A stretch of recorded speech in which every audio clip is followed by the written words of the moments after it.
Hello everyone, কেমন আছো সবাই? গলার অবস্থা শুনেই বুঝতে পারছো অবশ্যই যে গলার ভয়েসটা একদম বাজে হয়ে গেছে। যাই হোক, খুব ঠান্ডা লেগেছে, একটু ম্যানেজ করে নিও। দেখো, তোমরা ভাবছো তো যে কোথায় যাচ্ছি, এত গাড়ি টাড়ি যাওয়ার এরকম দেখাচ্ছে কেন? কারণ হলো, আজ যাচ্ছি একটু বাবার বাড়িতে, আমি আর ও দুজন মিলেই।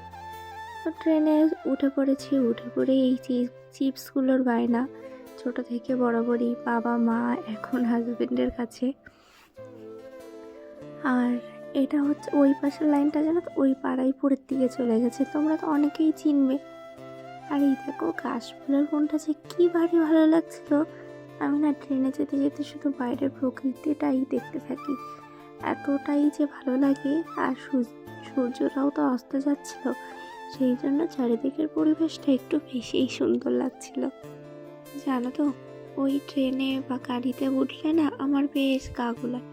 তো তখন এই প্রকৃতির দিকে তাকিয়ে থাকতে দেখতে দেখতে কী করে জানি না সময়টা পেরিয়ে যায়।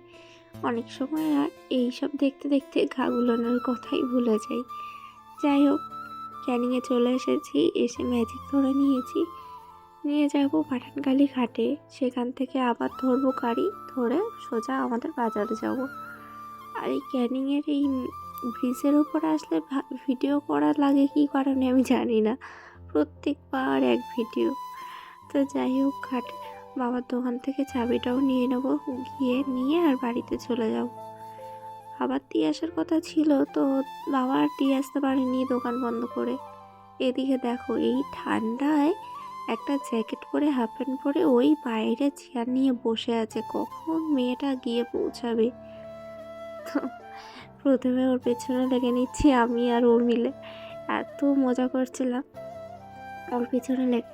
তারপরে রাত্রে দেখো, বাড়ি আসতে না আসতেই শুরু, সবাই মিলে লুডো খেলা, বাবা মা আমি আর আমার ছোট্ট দুষ্টুটা। দুষ্টু এখন লুডো খেলতেও শিখে গেছে, খুব সুন্দরভাবে টুকটুক করে কেটেও দেয়। ভিডিওটা আজ এই পর্যন্ত, টাটা।